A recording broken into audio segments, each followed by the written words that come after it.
स्वामींचे 11 गुरुवार 21 गुरुवार करूनही इच्छा पूर्ण होत नसेल तर हे 3 गुरुवार व्रत करून बघा. स्वामींची सर्वात प्रभावी आणि लवकर फळ देणारी सेवा. नमस्कार मंडळी, श्री स्वामी समर्थ. तुमचं माझ्या यूट्यूब चॅनलवरती स्वागत आहे. तुम्ही खूप सेवा करून थकला आहात. स्वामींचे 11 गुरुवार केले, स्वामींचे 21 गुरुवार केले, स्वामी चरित्र सारामृताचे पण 108 पारायण केले, पण तुमची इच्छा काही पूर्ण झाली नाही. तुम्ही खूप श्रद्धेने संकल्पयुक्त पारायण केले पण इच्छा पूर्ण झाली नाही. तर बघा, आजच्या व्हिडिओमध्ये मी तुम्हाला स्वामींची 3 गुरुवारची व्रत सेवा सांगणार आहे. खूप साधी, सोपी आणि सगळेच करू शकतात. म्हणजे जे ऑफिसला जातात, जे महिला असतात, ज्या नोकरी करतात.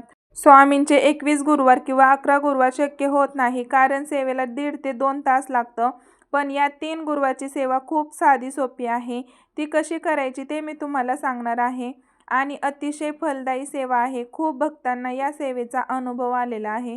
तुम्ही जेव्हा 3 गुरुवारच्या व्रताला सुरुवात करता, तेव्हा 3 गुरुवार पूर्ण होण्याच्या आधी तुमची जी काही इच्छा असेल ते नक्की महाराज पूर्ण करतात. फक्त आपल्याला ही सेवा पूर्ण श्रद्धेने, विश्वासाने करायची आहे. चला तर मग अजिबात वेळ वायाला न घालवता ही सेवा कशी करायची ते पाहूया. मी तुम्हाला सांगते, पण त्याआधी जर तुम्ही आपल्या चॅनलवर नवीन असाल तर चॅनलला सबस्क्राईब करा. कारण आपल्या चॅनलवरती स्वामींच्या सेवा, स्वामींचे अनुभव, स्वामी लीला आणि कथा आपण सांगत असतो. कमेंट बॉक्समध्ये श्री स्वामी समर्थ लिहायला विसरू नका. चला तर मग व्हिडिओला सुरुवात करते. स्वामींचे 3 गुरुवारचे व्रत कसे करायचे. आता तुम्ही 11 आणि 21 गुरुवारचे व्रत ऐकले असेल, खूप महिलांनी केले पण आहे. तर आता मी 3 गुरुवारची व्रत सेवा तुम्हाला सांगते. सगळ्यात पहिले हे व्रत जे आहेत, उपास आहे, ते आपल्याला 3 गुरुवार करायचे आहे. तुम्ही महिन्यातल्या कोणत्याही गुरुवारपासून या व्रताला सुरुवात करू शकता. 3 गुरुवार करायचे आहेत आपल्याला. पहिल्या गुरुवारी आपल्याला सकाळी फ्रेश होऊन देवघरासमोर, म्हणजेच आपल्या घरामध्ये दत्त महाराजांचं किंवा स्वामी समर्थांचा फोटो किंवा मूर्ती असणं महत्त्वाचं आहे. शक्यतो स्वामी महाराजांचा फोटो जर तुम्ही व्रत करणार असेल तर तुमच्या घरामध्ये असणं, म्हणजेच स्वामी महाराजांच्या अधिष्ठान असणं खूप गरजेचं आहे. त्यानंतर तुम्हाला पहिल्याच गुरुवारी सगळ्यात पहिले संकल्प करायचा आहे. तर संकल्प कसा करायचा सगळ्यांना माहीत आहे. संकल्प कसा करायचा, हातावर पाणी घ्यायचं, अक्षदा फूल, त्याच्यावरती हळदी कुंकू आणि खाली एक रिकामी डिश किंवा प्लेट ठेवायची आहे. आणि मग आपल्याला संकल्प करायचा आहे. संकल्प करताना सगळ्यात पहिले आपल्याला आपलं नाव सांगायचं आहे. त्यानंतर गोत्र सांगायचं आहे. तुम्ही स्वामींना सांगायचं आहे की स्वामी, मी आजपासून 3 गुरुवार तुमची सेवा करणार आहे.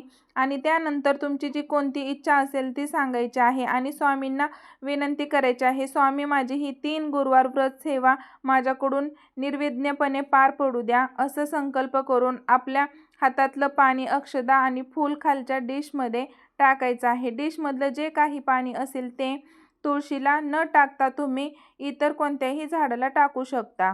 अशा प्रकारे आपण संकल्प करू शकता. या संदर्भात तुम्हाला डिटेल माहिती हवी असेल तर याचा व्हिडिओ आपल्या चॅनलवरती सुद्धा आहे. तर याची लिंक मी डिस्क्रिप्शन बॉक्समध्ये देईन. तुम्हाला व्यवस्थित संकल्प कसा करावा हे समजेल. तो व्हिडिओसुद्धा तुम्ही नक्की पहा. आता संकल्प करून झाल्यानंतर आपल्याला सेवा करायची आहे. सेवा तुम्ही दिवसभरामध्ये कधीही करू शकता. सकाळी करू शकता, दुपारी किंवा संध्याकाळी, तुम्हाला जेव्हा वेळ मिळेल तेव्हा तुम्ही सेवा करू शकता. म्हणूनच मी आधी सांगितलं, ज्या कोणी महिला किंवा पुरुष पण नोकरी करत असेल ते पण ही सेवा करू शकतात. कारण खूप कमी वेळामध्ये होणारी सेवा आहे. त्याआधी आपल्याला 3ही गुरुवारी उपवास करायचा आहे. आता आपण बघा, जेव्हा 11 आणि 21 गुरुवारची सेवा करतो, उपास करतो, तेव्हा आपण खिचडीसुद्धा खाऊ शकतो. म्हणजेच आपण मीठ आणि तिखट खाऊ शकतो. पण 3 गुरुवारचे व्रत करताना आपल्याला मीठ आणि तिखट खायचं नाही आहे. म्हणजेच तुम्ही फळे खाऊ शकता. यानंतर उपास तर दिवसभर करायचा आहे. सकाळी आपल्याला स्वामींना नैवेद्य दाखवून स्वामींची आरती करून मग उपवास सोडायचा आहे. उपवास दिवसभर 3ही गुरुवारी करायचा आहे. पहिला गुरुवारी संकल्प करायचा आहे, दिवसभर उपवास करायचा आहे, रात्री आरती करायची आहे.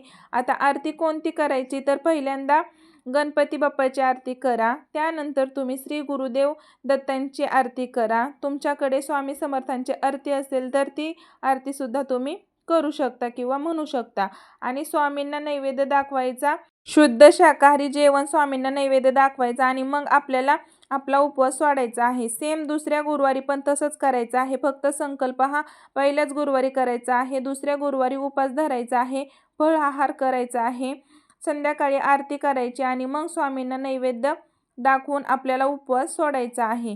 तिसऱ्या गुरुवारी सेम असंच करायचं आहे। हे झालं उपवास करणं। आता सेवा कोणत्या करायच्या आहे, तर अगदी साधी सोपी सेवा आहे।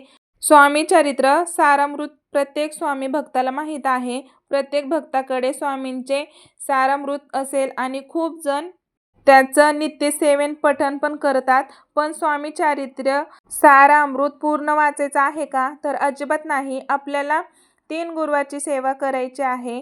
3 गुरुवारी आपल्याला सेवा करत असताना बघा, स्वामी चारित्र्य सारामृतामध्ये 21वा अध्याय आहेत, त्यातले 7 अध्याय पहिल्या गुरुवारी वाचायचे आहेत। नंतर 7 म्हणजेच पहिले 7 अध्याय 1 ते 7 हे आपल्याला पहिल्या गुरुवारी वाचायचे आहेत। त्यानंतर 8व्या अध्यायापासून 14 अध्यायापर्यंत दुसऱ्या गुरुवारी वाचायचं आहे आणि 15 पासून ते 21 पर्यंत तिसऱ्या गुरुवारी आपल्याला वाचन करायचं आहे। म्हणजेच पूर्ण स्वामींचे चारित्र्य सारामृत ज्याला 1 ते 1.5 तास लागतो ते आपल्याला एकदम वाचायचं नाहीये। तुम्ही पहिले 7 अध्याय वाचा पहिल्या गुरुवारी, नंतरचे 7 अध्याय दुसऱ्या गुरुवारी आणि शेवटचे 15 पासून ते 21 पर्यंतचे 7 अध्याय हा तिसऱ्या गुरुवारी आपल्याला वाचायचा आहे। त्यानंतर आपल्याला 11 माळी जप करायची गरज नाही, तुम्हाला फक्त 3 माळी जप करायचे आहे। 3 माळी श्री स्वामी समर्थ मंत्राचा जप करायचा आहे। 7 अध्याय वाचायचे आहेत आणि फक्त एक वेळेस आपल्याला तारक मंत्राचं पठण करायचं आहे। बघा किती साधी सोपी सेवा आहे, अगदी 15 ते 20 मिनिटांमध्ये होणारी सेवा आहे। 7 अध्याय वाचायला जास्तीत जास्त 10 ते 12 मिनिट लागतात। 3 माळी जप करायला 4 ते 5 मिनिट लागतात।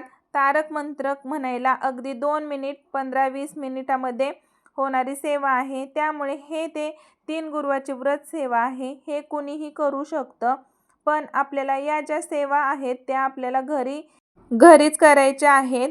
म्हणजे बघा, तुम्ही पहिला गुरुवार सुरुवात केली, आज पहिला गुरुवार झाला, पुढच्या गुरुवारी जर तुम्ही कुठे बाहेर गेले, बाहेर तुम्ही ही सेवा करू शकला नाही, तर ही जी कोणती सेवा आहे सांगितलेली ही संकल्पयुक्त आहे। त्यामुळे आपल्याला ही सेवा आपल्या घरातच करायची आहे, दुसऱ्याच्या घरात जाऊन आपल्याला ही सेवा अजिबात करायची नाहीये।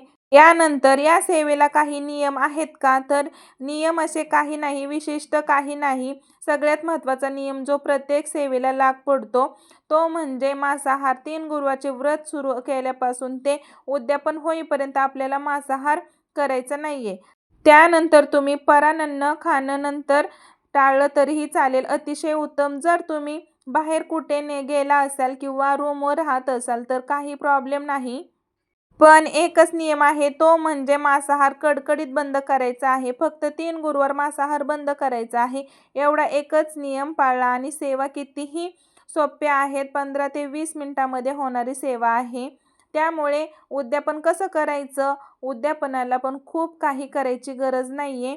आपण आपल्या घरामध्ये जी भाजी भाकरी करतो ती तिसऱ्या गुरुवारी संध्याकाळी स्वामींची आरती करून त्यांना नैवेद्य दाखवायचा। त्यामध्ये एखादा तुम्ही गोडाचा पदार्थ करा आणि तुम्हाला जर शक्य नसेल, तुम्ही तुमच्या जवळपास जरी केंद्र असेल तर तुम्ही केंद्रामध्ये जाऊन स्वामींना नारळ, खडी साखर ठेवा किंवा तुम्ही पेढ्याचा, बेसनाचे लाडू असा कोणता पण नैवेद्य तुम्ही केंद्रामध्ये म्हणजे स्वामीच्या मंदिरामध्ये जाऊन ठेवू शकता। जर तुमच्या जवळ मंदिर असेल तर नक्कीच तिसऱ्या गुरुवारी मंदिरामध्ये जाऊन तिथे स्वामींना मुजरा वगैरे करा। स्वामींना तिथे नैवेद्य तुम्ही दाखवून एक जोडपं जेवू घालू शकता, लहान मुलं जेवू घातले तरी चालेल, असं काही नाही। तुमच्या यथाशक्तीने जे होईल ते गोरगरिबांना दान केलं तरीही चालेल, मंदिरामध्ये काही दिलं तरीही चालेल, तुमच्या यथाशक्तीनुसार तुम्ही हे उद्यापन करू शकता।